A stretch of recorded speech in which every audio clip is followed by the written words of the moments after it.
ഇപ്പം എന്താണ് news? March 4 Tata മോട്ടോഴ്സിന് ബോർഡ് ഓഫ് ഡയറക്ടേഴ്സ് സ്റ്റോക്ക് എക്സ്ചേഞ്ചുമായുള്ളൊരു പ്രസ് റിലീസ് ഷെയർ ചെയ്തിട്ടുണ്ടായിരുന്നു. അപ്പോൾ ഡീമേർജർ സ്കീം ഇംപ്ലിമെൻറ്റ് ചെയ്യണം എന്ന് അവർ അനൗൺസ് ചെയ്തിട്ടുണ്ട്.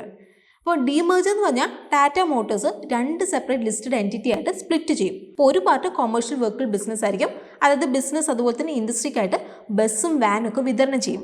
രണ്ടാമത് പാസഞ്ചർ വെഹിക്കിൾ ബിസിനസ് ആണ്. അപ്പോൾ ഇതിൽ electric vehicles, Jaguar, land rover പോലത്തെ എൻറ്റിറ്റീസ് ഉണ്ട്. അപ്പോൾ ടാറ്റ മോട്ടോഴ്സിൻ്റെ എല്ലാ ഷെയർ ഹോൾഡേഴ്സിനും 2 എൻറ്റിറ്റീസിലും ഈക്വൽ സ്റ്റേക്ക് ലഭിക്കും. അതായത് ടാറ്റ മോട്ടോഴ്സിൽ ഒരു ഷെയർ എന്ന് പറഞ്ഞാൽ പാസഞ്ചർ വെഹിക്കിൾ എൻറ്റിറ്റിയിൽ ഒരു ഷെയറും അതുപോലെ തന്നെ കൊമേഴ്ഷ്യൽ വെഹിക്കിൾ എൻറ്റിറ്റിയിൽ ഒരു ഷെയറുമാണ്. അപ്പോൾ ഈ ഒരു സ്കീം അടുത്ത 12 മുതൽ 15 മാസത്തിൽ കംപ്ലീറ്റ് ആവും. തീർച്ചയായിട്ടും ഇത് ഷെയർ ഹോൾഡേഴ്സിൻ്റെയും ക്രെഡിറ്റേഴ്സിൻ്റെയും റെഗുലേറ്ററി അപ്രൂവൽസിൻ്റെയും ശേഷം തന്നെയായിരിക്കും. അപ്പോൾ നിങ്ങൾക്കറിയാവോ, ഈ ഡീമേർജർ അല്ലെങ്കിൽ ബ്രേക്കപ്പ് എന്നൊക്കെ പറഞ്ഞാൽ അത്ര സങ്കടകരമായിട്ടുള്ള കാര്യമൊന്നുമല്ല. 2015 ഇത് അദാനി എൻ്റർപ്രൈസസിൽ വർക്ക്ഔട്ട് ആയിട്ടുള്ളതാണ്. Adani Enterprises, the incubating arm of Adani Group, has delivered 1100% to shareholders in the last 5 years. പക്ഷേ കുറച്ച് വർഷങ്ങൾക്ക് മുമ്പ് ജിയോ ഫൈനാൻഷ്യൽ സർവീസസ് ലിമിറ്റഡ് അതുപോലെ തന്നെ റിലയൻസ് ഇൻഡസ്ട്രീസ് ലിമിറ്റഡിൽ സ്പ്ലിറ്റ് ഉണ്ടായിരുന്നു. Big event over the next 48 hours is going to be the demerger of Jio Financial Services from Reliance Industries. പക്ഷേ എന്തുകൊണ്ടാണ് ഡീമേർജർ സംഭവിച്ചത്?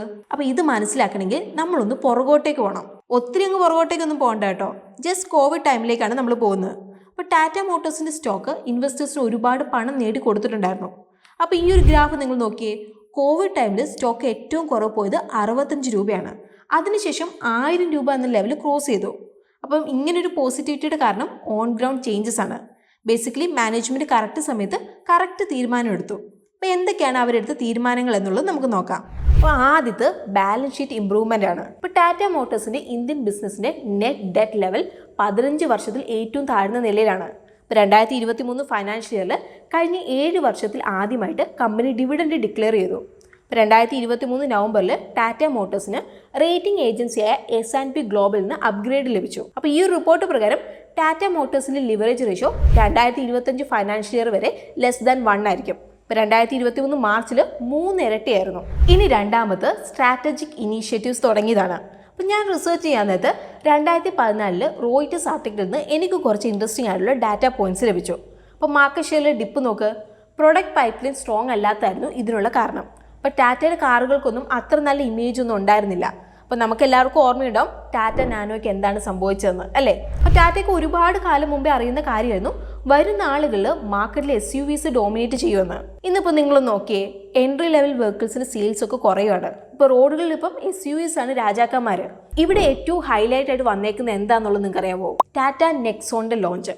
അപ്പം ഇനീഷ്യൽ ലോഞ്ച് നല്ലതായിരുന്നു, പക്ഷേ ബാക്ക് ടു ബാക്ക് ഒരുപാട് ലോഞ്ച് ചെയ്തു. ഇപ്പോൾ 2019 ഹാരിയർ, 2020 നെക്സോൺ 2.0, 2021 സഫാരി, അതുപോലെ പഞ്ചും. അപ്പം ഇത്രയും മുൻനിര SUVകൾക്കൊപ്പം ടാറ്റ മോട്ടോഴ്സ് ഇപ്പം മറ്റൊരു ലീഗിലേക്ക് മാറി.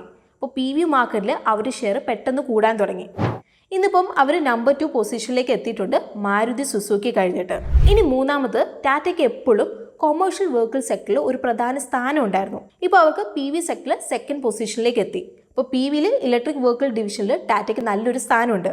അപ്പോൾ ഇന്ത്യയിൽ വിൽക്കുന്ന എല്ലാ 10 EVകളിലും 7.3 ടാറ്റയുടെയാണ്. പക്ഷേ നിങ്ങളിപ്പം പറയാം EV മാർക്കറ്റ് ചെറുതാണെന്ന്.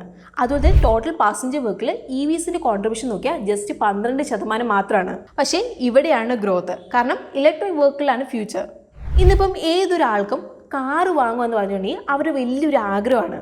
മേ ബി ഐഫോൺ ആയിരിക്കും ആദ്യം വരുന്നത്, സെക്കൻഡ് ചോയ്സ് എന്തായാലും കാറ് തന്നെയായിരിക്കും മിക്ക ആളുകൾക്കും. അപ്പോൾ നമ്മൾ ഈ വാങ്ങുന്ന ഐറ്റത്തിന് ബ്രാൻഡ് വാല്യൂ നല്ലതാണെങ്കിലേ നമുക്കത് വിൽക്കാൻ വേണ്ടിയിട്ട് സാധിക്കുള്ളൂ. ഇന്നിപ്പം ടാറ്റ മോട്ടോഴ്സ് നമ്മൾ ചിന്തിക്കുമ്പം എന്താണ് നിങ്ങളുടെ മനസ്സിലേക്ക് വരുന്നത്? പ്രീമിയം ലക്ഷറി ബ്രാൻഡ് ആയിരിക്കും, അല്ലാതെ നാനോ, ഇൻഡിക്കയോ ഒന്നും അല്ല. അപ്പം ഇത് ചെയ്യാനായിട്ട് ടാറ്റ മോട്ടോഴ്സിന് 10 വർഷം എടുത്തിട്ടുണ്ട്. സോ ഇതെല്ലാം ഡീമേർജറിൻ്റെ കോണ്ടെക്സ്റ്റ് ആയിരുന്നു. പിന്നെ എന്തിനാണ് അവസാനം ഇങ്ങനെ സംഭവിച്ചത്? ഈ ഒരു നീക്കം മാർക്കറ്റ് പ്രതീക്ഷിച്ചിരുന്നെങ്കിലും എപ്പോൾ ആയിരിക്കും ഇത് എന്നുള്ളത് ഉറപ്പില്ലായിരുന്നു. ഇപ്പം പെർഫെക്റ്റ് ടൈമിംഗ് ആണ്. എന്തുകൊണ്ടാണ്? 2 സെഗ്മെൻറ്റിൻ്റെയും വൈബ് മാച്ച് ആവുന്നില്ല. കാരണം 2021 തൊട്ട് ടാറ്റ മോട്ടോഴ്സിൻ്റെ ഇന്ത്യൻ PV അതുപോലെ തന്നെ CV ബിസിനസ് 2 CEOs ആണ് നോക്കുന്നത്, അതും വ്യത്യസ്ത സ്ട്രാറ്റജിയിൽ. അപ്പോൾ മാനേജ്മെൻറ്റ് വിചാരിച്ച് ഈ 2 ബിസിനസ്സുകൾക്കും, അതായത് PVയും CVയും തമ്മിൽ ഒരു ഇൻട്രാക്ഷൻ ഇല്ല എന്നും അതുപോലെ തന്നെ അവർ രണ്ടും അവരുടെ വ്യത്യസ്തമായ പാതയിലാണ് പോകുന്നതെന്നാണ് വിചാരിച്ചിരുന്നത്. അപ്പോൾ ഒരേ ഷോറൂമിൽ നമുക്ക് PVയും CVയും വിൽക്കാൻ വേണ്ടിയിട്ട് ഒരു മാർഗ്ഗമില്ല. രണ്ടും ഡിഫറെൻറ്റ് പ്രൊഡക്റ്റാണ്, ഡിഫറെൻറ്റ് കസ്റ്റമർ ബേസും. അതായത് ഇപ്പോൾ പാനിപ്പൂരി കഴിക്കണമെന്ന് ആഗ്രഹിക്കുന്ന ഒരു കസ്റ്റമറിന് നമ്മളിപ്പോൾ ഇഡ്ഡലി ദോശ കൊടുത്ത പോലെ ഇരിക്കും.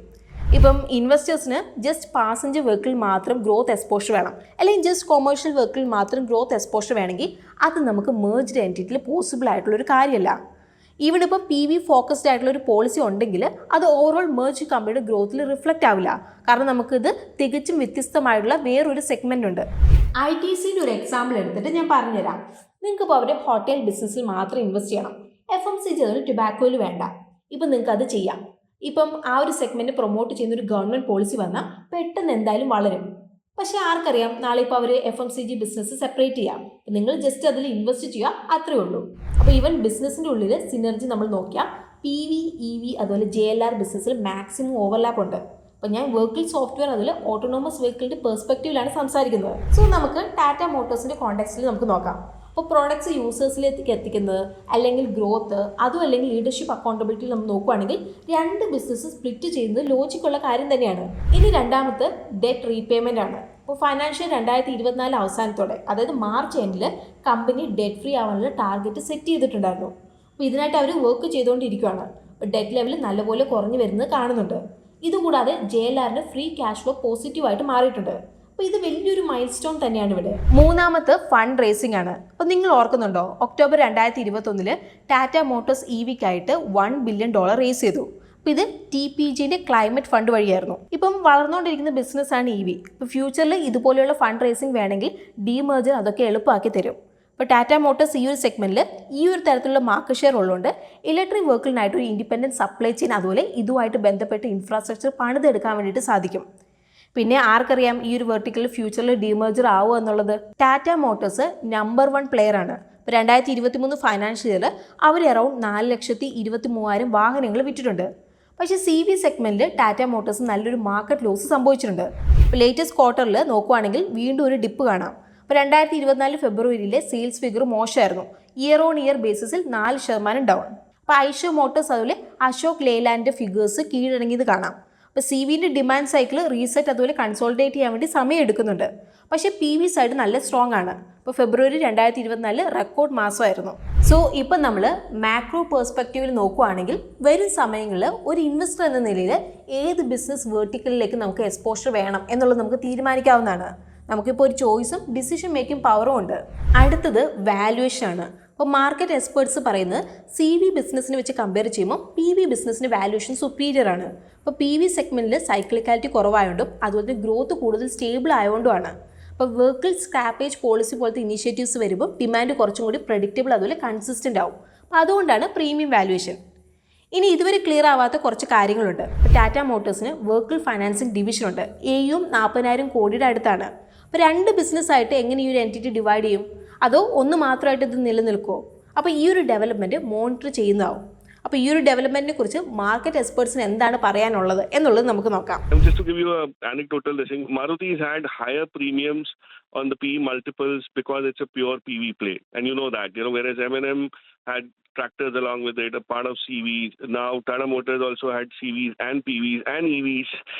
So you start getting more and more well defined to be able to deserve a slightly richer premium. So for shareholders, it's going to be great value creation. I would, of course, wait to see, in terms of how. ഇപ്പോൾ simple ലാംഗ്വേജിൽ പറയുകയാണെങ്കിൽ value unlocking process തുടങ്ങിയിട്ടുണ്ട്. So ഇതാണ് Tata മോട്ടോഴ്സിന്റെ story. So ഈ ഒരു മൊത്തം ഡീമേർജർ സ്റ്റോറിനെ പറ്റിയിട്ട് നിങ്ങൾക്ക് എന്താണ് അഭിപ്രായം? കമൻസിൽ നിങ്ങളുടെ അഭിപ്രായങ്ങൾ പറയുക. അപ്പോൾ ഇന്നത്തെ വീഡിയോ നമ്മൾ ഫുള്ളി എഡ്യൂക്കേഷൻ പർപ്പസിനാണ് നമ്മൾ ചെയ്തിരിക്കുന്നത്. ഇതൊരു ബയോസെൽ റെക്കമെൻഡേഷൻ അല്ല, നമ്മളിവിടെ എടുത്തു പറയുകയാണ്.